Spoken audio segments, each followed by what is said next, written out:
Mereka telah melakukan serangkaian pembunuhan dengan cara-cara mereka yang sangat mengerikan dan sadis. So far saat ini polisi Republik Indonesia sudah menemukan 9 korban. Di video ini kita mempunyai satu kasus yang super duper gila. Ini adalah satu kasus yang menggemparkan Indonesia. Mereka adalah komplotan dengan kasus pembunuhan berantai dan terencana, dengan aksi yang cukup keji. Sampai ada korban yang dihabisi dengan cara dilempar ke laut. Dan paling muda itu berusia 2 tahun. Langsung aja di Crime Story. I'm coming, bro.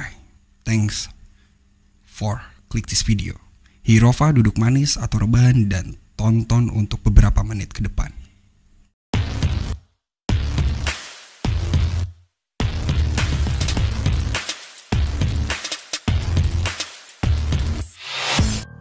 Nah, jadi pada tanggal 12 Januari tahun 2023 kemarin, polisi mendapati sebuah laporan tentang satu keluarga nih yang ditemukan di sebuah rumah kontrakan.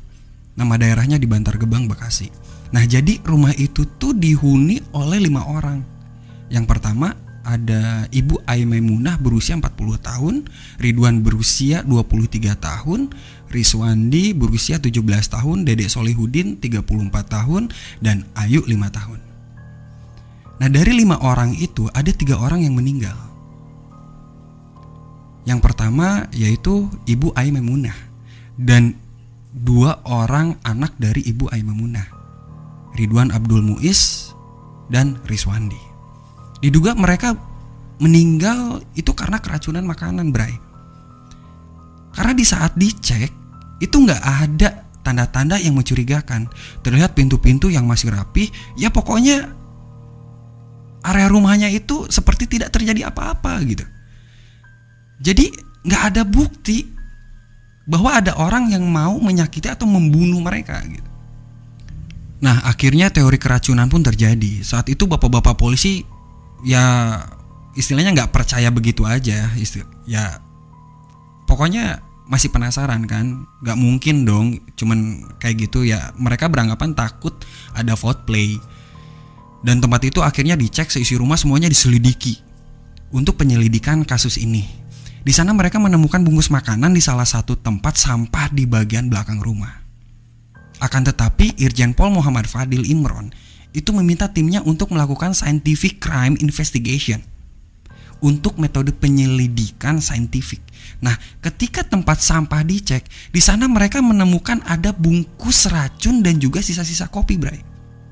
Akhirnya temuan itu jelas dong dibawa ke laboratorium. Nah, ketika dicek di laboratorium, ternyata ditemukan ada unsur kimiawi. Yang jelas kimiawi berbahaya. Nah, terus di ruangan belakang dekat sumur TKP, polisi juga menemukan ada bekas muntahan-muntahan. Nah, muntahan itu pun juga dibawa ke laboratorium. Dan ternyata bahwa muntahan itu pun mengandung pestisida yang sangat beracun. Kalau nggak salah dengan jenis albitrate. Nah, selain itu, Bray, di proses investigasi di TKP, tim polisi pun akhirnya juga menemukan bahwa di belakang rumah ini ada lubang galian sebesar 1x2 kalau nggak salah. Maksudnya 1x2 meter.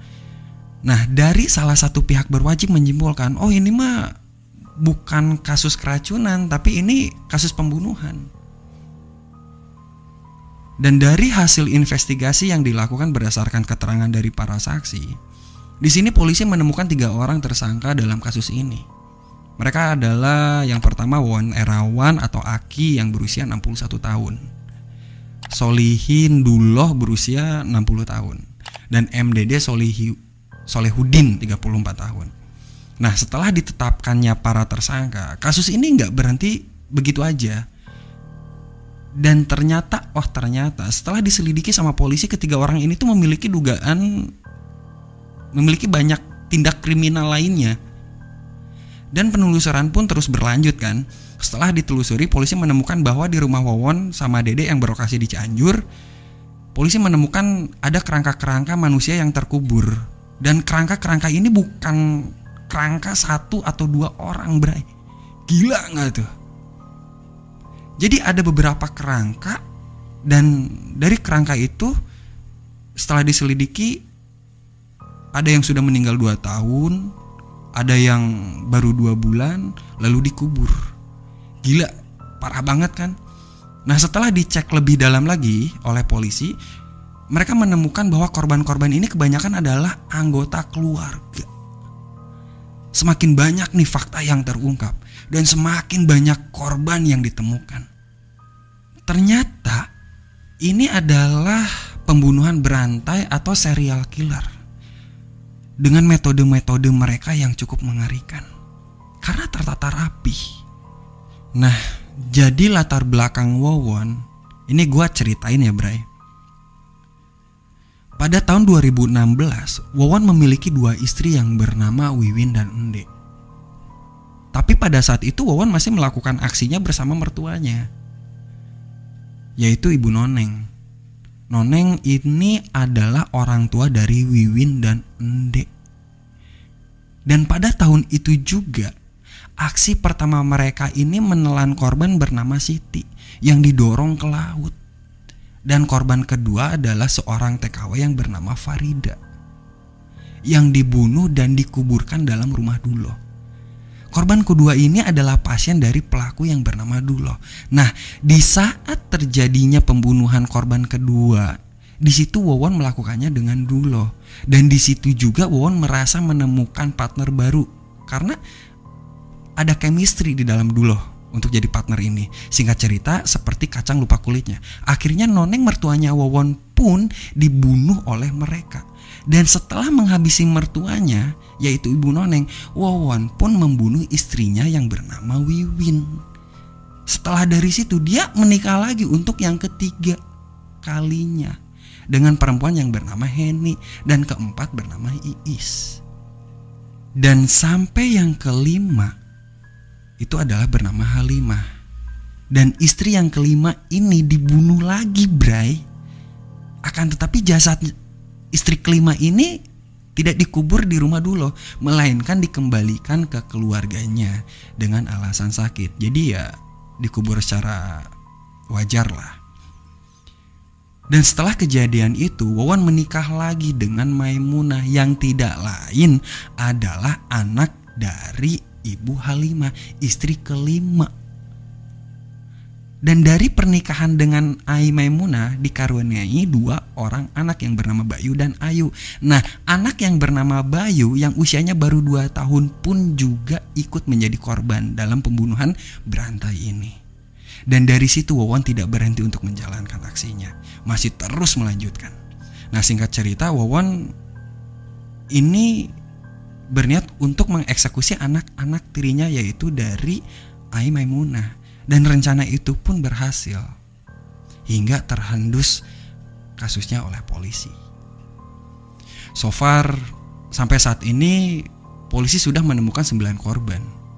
Yang pertama yang di Bekasi yang ditemukan di awal video ini, yaitu ada Ai Maimunah berusia 40 tahun kan, yang berstatus istri sirinya Wawon.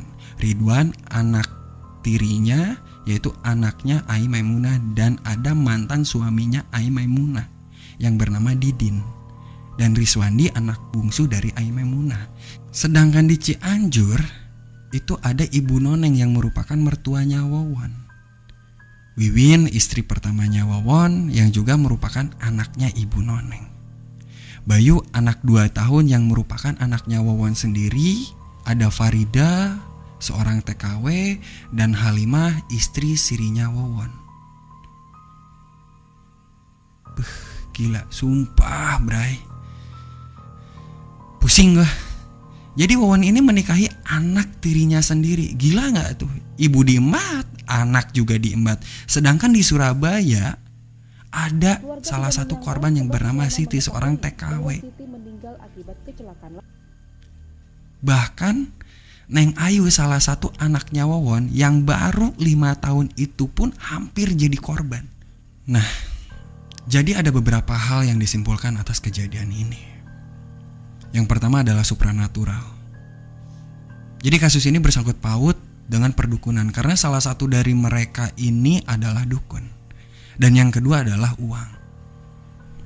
ternyata trio killer ini bukanlah hanya real killer berantai, tapi memang semacam komplotan kriminal dan mereka memiliki tugas yang berbeda-beda.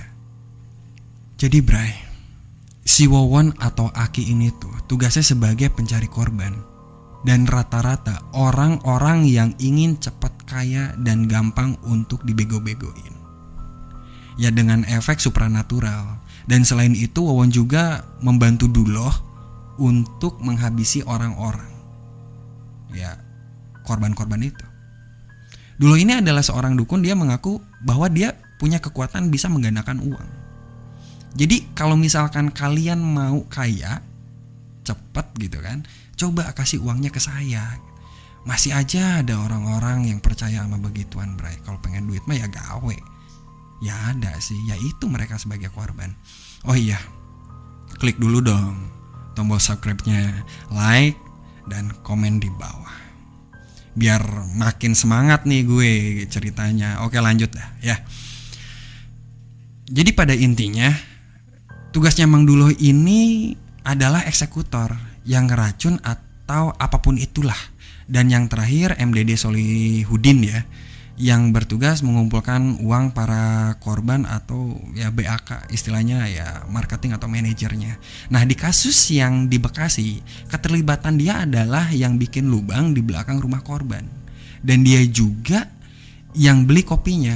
3 orang ini udah fasih banget gitu kan, apa yang akan mereka lakukan untuk menghabisi mereka semua. Jadi emang udah direncanain gitu. Jadi mereka ini kerjanya ya tukang ngiming-ngiming orang. Example, ada satu dukun nih, dia bisa ngelipat gandain uang gitu. Tapi sasaran mereka adalah orang-orang yang mungkin kepepet atau orang-orang yang memiliki uang simpenan. Tapi mereka tuh nggak tahu gimana caranya ngembangin itu duit. Kayak salah satu TKW yang menjadi korban yang terungkap itu adalah Siti yang dibuang ke laut dengan didorong war. Jadi ceritanya almarhum Siti ini ngasih uang ke Wawon dan berharap uangnya itu bisa berlipat ganda gitu. Setelah beberapa waktu kemudian dia nagih tuh ke Wawon. Terus Wawon sama komplotannya bilang, "Oh iya, kalau kamu mau ambil syaratnya, yaitu kamu harus ngambil di Pulau Anu. Jadi harus nyebrang lewat kapal." Alhasil mereka tuh pergi gitu kan, naik kapal. Terus Wawon minta sama mertuanya yang bernama Ibu Noneng untuk mendorong Siti ke laut gitu. Jadi yang gue simak, kenapa korbannya itu kebanyakan orang-orang dekat gitu. Ya karena si korban ini sudah tahu kejahatan yang mereka lakukan dan mungkin tingkat trustnya udah lebih tinggi gitu. Ya contohnya Ibu Noneng mau aja ngejorokin itu orang gitu kan, Ibu Siti. Dan yang gilanya lagi, uang yang mereka kumpulkan dari kejahatan mereka ini sampai dinilai 1 miliar rupiah. Jadi polisi akan terus mendalami kasus ini untuk melihat apakah ada korban-korban lainnya. Jadi ya gak stuck di situ doang gitu. Nah, hikmah yang bisa kita ambil dari video ini, jangan mudah percaya terhadap hal-hal di luar nalar, Bray. Terutama kayak pelipat gandaan uang. Yang jelas kalau emang ingin uang atau kaya ya kerja. Kalau mau berinvestasi lebih baik ya ke barang. Ya mentok-mentoknya kalau nggak bisa ngapa-ngapain ya tabungin deposito untuk di hari tua gitu. Oke. Thank you. Dan tungguin untuk video berikutnya. Gue Rova, gue pamit.